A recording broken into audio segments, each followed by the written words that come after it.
What's up chaps, my name is Magical Mike. You can follow me at YTMagicalMike on Twitter for no reason. And I talked for too long in the last video, so I've had to split this. This is part 2. If you haven't seen part 1, you can find it over there, probably an annotation. And I hope you enjoy this. So, yes. Oh, also, my apologies for reusing footage because I didn't actually take that much footage in the beta, so I'm gonna have to reuse it. Sorry. Let's move on to talk about the problems that I had in the beta. World v World is too difficult to do on your own. If you're not with a team, you're pretty much screwed. There is a point to World v World. If you're not in a team, if you're not zerging with other people, if you're not organised, you are going to get destroyed and dominated. You can't really do a whole lot on your own. I know for us, we got trolled to a point by a giant organised guild that literally... We got trolled so hard that literally everyone in our server just gave up. They had 191,000 points, we had 4,000, and the third team had 500 points. Everyone had just given up, they were just trolling us, they were running into our citadel. We were invincible inside of there, but they were still running in and trying to kill us anyway, just because it was funny to them. I'm not sure... I don't know, I was kind of annoyed by this whole thing, because it was removing the fun. It definitely wasn't fun for us just being in that position, because there was nothing we could do and everyone was demoralised, and we were just waiting for their servers to change and give us a different opponent. But I don't see how they were getting any sort of fun from that either, because I know if I'm playing a one-sided game, it isn't fun to me. I want a challenge, but not so challenging that it's impossible. I found that the waypoints are way too far apart, and that you die super easily. Actually, I died a bunch of times to just generic PvE mobs down there. And if you're under level, say 30 or so, you don't have many traits or whatever, you don't have all your utility skills unlocked, you have a huge disadvantage. You don't have an elite skill and everyone else seems to, and it's just way too hard. I don't understand what the hell I was doing wrong in World vs World, but I guess going off on your own is not a good suggestion. And if you die on your own, which you will do because you're on your own and you don't have backup, you're going to have to waypoint back to a place about 10 minutes walk away, which, in my opinion, isn't much fun. I don't know, maybe other people had more fun with that sort of thing. I didn't, but maybe in a team I will have more fun. I'll also say that I did some structured PvP with the necromancer this time, and warriors are a huge problem, I think.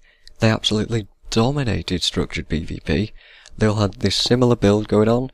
It would be a greatsword, they'd use bull's charge, they would have dual axes or an axe and a shield, and there was this one combo where you'd build up adrenaline, you'd rush in with bull's charge, you'd hit them with 100 blades, and then swap to your axes and use eviscerate, and it would do pretty much about 20,000 damage, 20,000 unavoidable damage because you've knocked them down. And there's nothing you can do about that unless you're very good and you know exactly what is coming when that warrior is about to charge you. Unfortunately, I couldn't see that sort of thing, and warriors were just absolutely wrecking face in PvP. So maybe that's a problem, maybe that's an imbalance issue, maybe that's just me being crap at PvP, I don't know, but I will mention it, that I had problems there. Another thing that I have noticed is that ANET have said, we're simplifying the game and all sorts of things like that. We're going to try and make it as easy to learn as possible. So they removed hexes and things like that. But they've made conditions have weird attributes that are actually way more complex than you'd actually think when you examine them. For example, I mentioned before, what is the difference between swiftness and quickness? To me, they sound like the same thing, but they're not. One of them is a movement speed upgrade boost thing, and the other one is a skill recharge buff, but I'm not sure which one's which. I think quickness is the skill recharge buff, but I'm not sure.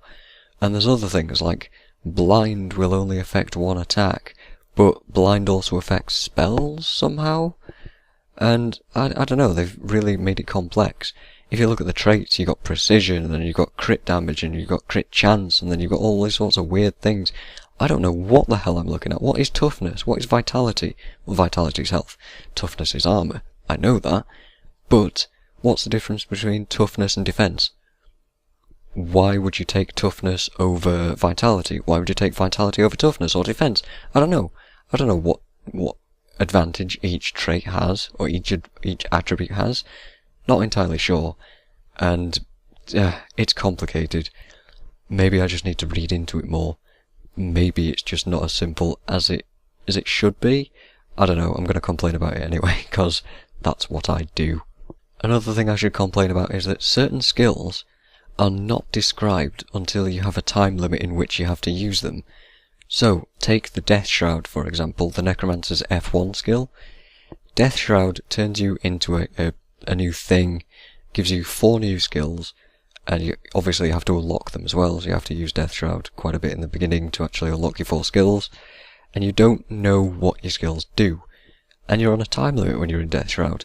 The same thing with the Necro Lich Form transformation, which is an elite skill. You get 4 or 5 new skills, and you don't know what the hell they do, and you've got a limited amount of time to use them, and by the time I've read them all, and I've tried them out and things, my Lich Form is now over, and by the time I next use Lich Form, I've probably forgotten what those skills do.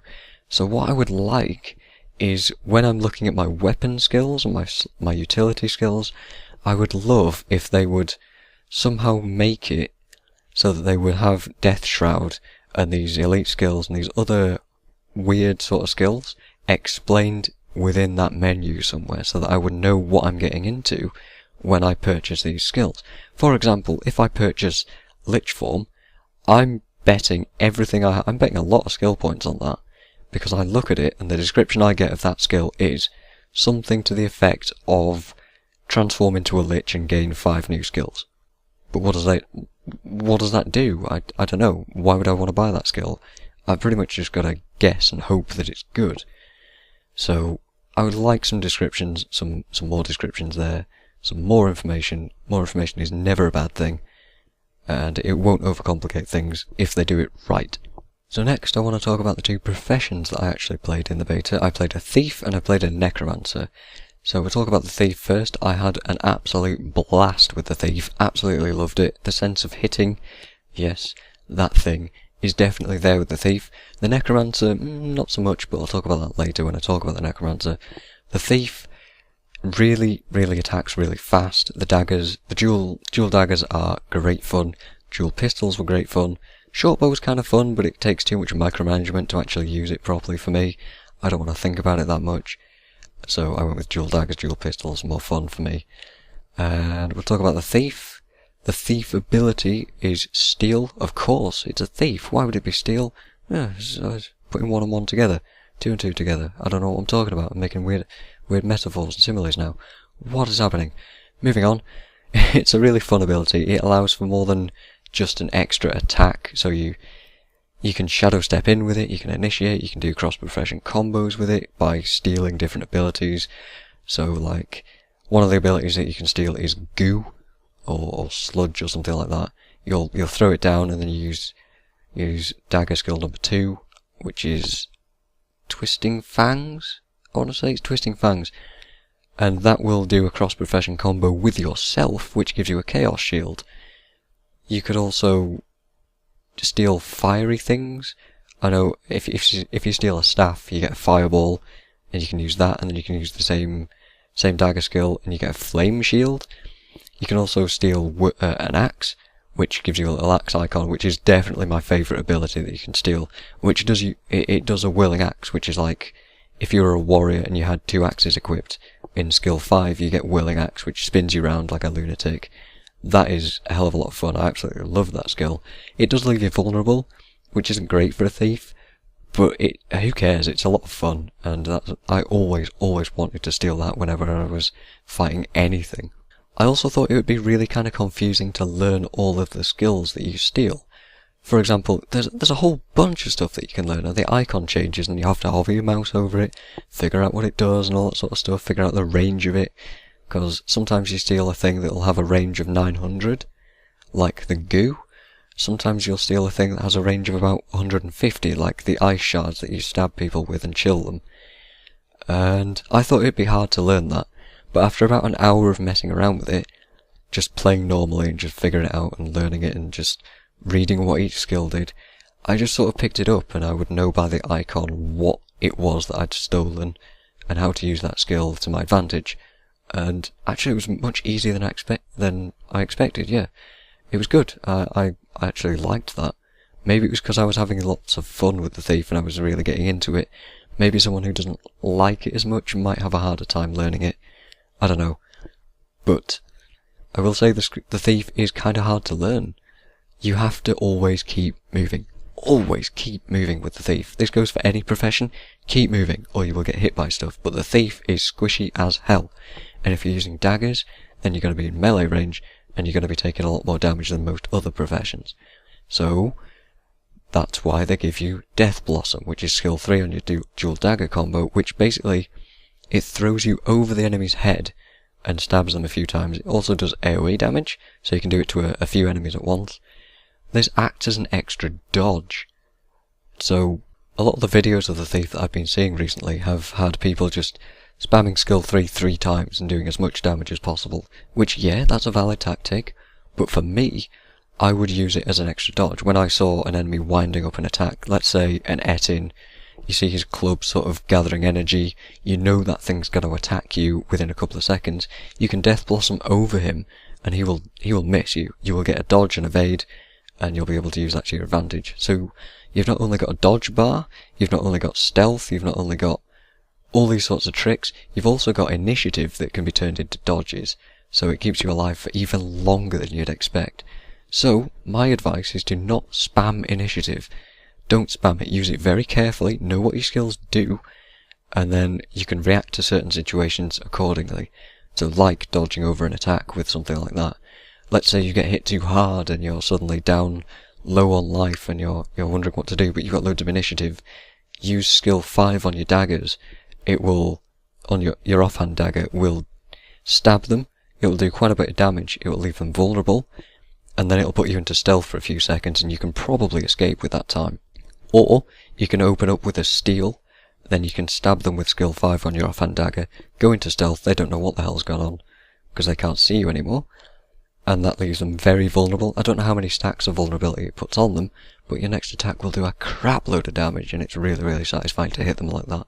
I will say that the healing on a thief is terrible. The healing, they don't have much healing capabilities, so if you're getting low on life, then you've got to be very careful about what you're doing, and use your heals very carefully and wisely. Something else that's a little bit weird about the thief is that they changed skill 3 based on what combination of weapons you're using. So if I equip a dagger in my main hand, and then a dagger in my offhand, I'll get a different skill 3 than if I'd equipped a dagger and a pistol, or if I'd equipped a pistol and a dagger, or if I'd equip a pistol and a pistol, or a sword and a pistol. All these different combinations, there's tons of them, and that is kind of confusing that it changes that skill all the time. But the most confusing thing is that they put a skill in skill 3 for if you've equipped a one-handed weapon in your main hand and nothing in your offhand. I don't know about anyone else, but why would I equip a sword in my main hand and then nothing in my offhand so that I have only 3 skills available to me? I don't have the offhand skills, so 4 and 5 are just blank, but I have a different skill 3 than if I'd equipped something. Why would I do that? I'm not quite sure what the point of that is, but I guess it adds immersion, but it's hard to justify that. I'm not sure why it's there. I forgot to say when I was doing combos when I was talking about the combos, my favourite combo was with my offhand pistol to use skill 5, which would blind enemies next to me, and it would do quite a bit of damage, use quite a lot of initiative, and then I could swap to skill 2 with my main hand dagger, and then use that, and that would stealth me, and that would do quite a bit of damage, and it would be interesting. It was really, really cool. I think it would stealth allies as well. Not entirely sure on that one. But that was fun, because I would use 2 weapons in one hand, use that skill, have to weapon swap, and then use my other skill, and it was really good. A lot of key presses, a lot of keystrokes, and it would be really interesting. It felt like I was really doing something quite cool. Another thing with a thief is that you have to unlock utility skills very, very wisely. Granted, they're very powerful, so chilling venom, blinding powder were amazingly helpful, but these were later on skills. I know Blinding Powder was a tier 2 skill. I know the second healing skill that you can unlock is a dodge backwards, and it doesn't do as much healing, but it gives you an extra dodge, and it's on a smaller cooldown, so that's what I was using it for. You have to be really clever. You have to be really thinking about what you're unlocking when you're doing it, because I unlocked Tripwire to begin with, and that was kind of bad. I couldn't find much use for it, and I felt like I'd wasted a skill point on that. So know what you're unlocking, unlock them wisely, and think about what you're doing when you're doing it. Quickly I'll talk about the down skills. Skill 2 turns you invisible for a couple of seconds and shadow steps you a couple of yards away or something. It's incredibly irritating in PvP because it means you can almost never actually finish off a thief who keeps spamming that skill. You can juke a lot of finishes with it, but in PvE it's not that great because the monsters don't de-aggro so easily as they used to. But sometimes it will buy you enough time to actually get yourself up. So it's not too bad, but it's not too great either. So that's the thief. So what did I think of the necromancer? Well, let's talk about the necromancer, shall we? The necro has Death Shroud, which is an interesting mechanic. It makes you a more durable class than I expected, because it gives you a second health bar, right? But it has to be, because it's so based around conditions and damage over time. I found that the necro is very durable, it has a lot of damage over time skills, but it doesn't have any of those big sort of finisher moves, those big satisfying smacks like the warrior with a hammer does or something like that. It doesn't have that. Maybe that's because it's a caster class, but I can't excuse it for being a caster class because the elementalist has fireballs, and those things explode and it's all really flashy and awesome. The necro, I don't know, it wasn't as fun to me as the thief was. Don't get me wrong though, I had a lot of fun with the necro, just not nearly as much as the thief or the warrior or the ranger. My favourite combination with the necro was to use skill 2 when I'm in Death Shroud, which would fire a thingy out. It would be slow moving, it would be a projectile, and whatever it came in contact with, if it was an enemy, it would immediately shadow step you to that enemy, it would chill them, it would do a fair bit of damage, and then I would use skill 4, which is an AoE sort of life siphon thing. It would give you more time in Death Shroud, and it would do a hell of a lot of damage AoE. It was really awesome to use that into mobs, because while you're in Death Shroud you can't be killed, you can just lose Death Shroud time, but by using skill 4 you're giving yourself more time, and it's really good, it feels really tanky and really fun, and it does massive AoE damage, so nobody's going to complain about that. I also enjoyed Scepter focus combos and dagger combos, whereas I know the staff, I tried the staff, I thought I'd like the staff more because you get all the control with the marks and things. It's a safe bet because you can stay at huge range with it, but it's not as interesting as I'd liked. It's really slow to kill stuff with the staff, as with everything else, but it feels more slow with the staff. And the marks they didn't have a whole lot of variety really, because I felt like I was just spamming the marks on cooldown, apart from the 5th one, which was a fear, which was to be used in very select circumstances. But it still felt like I was just spamming the marks onto the enemy, and just setting off different AoE effects, and I don't know, I was underwhelmed by the staff. But the focus combo, the Scepter focus, the main attack bleeds enemies, that was kind of fun to use. I know in PvP I made a build where I was focusing on bleeding damage and just upping my condition damage and making my chills more powerful, and then swapping to daggers, and then I had a sigil in the daggers that would cause a chill on weapon swap to nearby enemies. That was a hell of a lot of fun. Necro was pretty durable apart from when I got into a fight with a warrior who would kill me immediately. I also had a lot of fun with the axe, and I'm sure I used the warhorn for quite a while, but the axe combo with a warhorn was okay. I wasn't too impressed with it.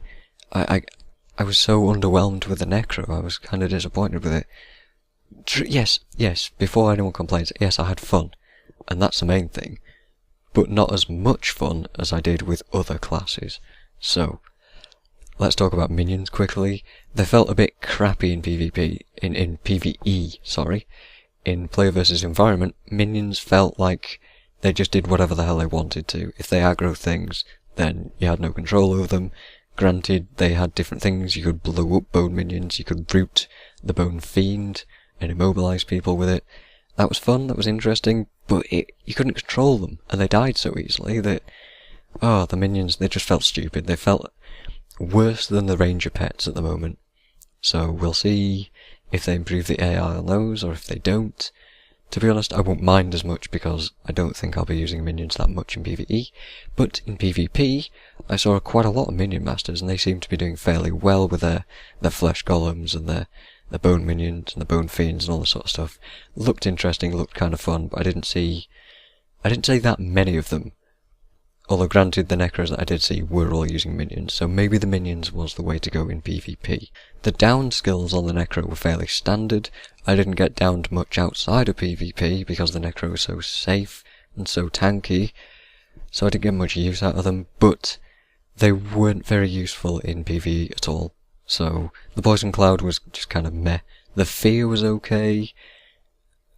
I guess going into the tanky theme of the necromancer, the life siphon kind of thing in skill 1 would give you more time to get up from your down state, because it would steal life and do damage, so that was good. But again, just underwhelmed by the whole thing. The effects aren't as flashy as I'd hoped, and all that sort of stuff. And in PvP, it was totally worthless, because everyone would just ignore your little poison cloud and just finish you off anyway. And that's that. Wow, that was a long video. I think I may have to split this into 2 parts, and I apologise if I've used footage twice. My bad, guys, and I hope that you enjoyed this video. Those were all of my beta impressions. This is really long. Hope you've enjoyed it. I've said that. I'm gonna go before my voice gives out any more, and thank you, honestly, thank you for listening to me. Toodaloo.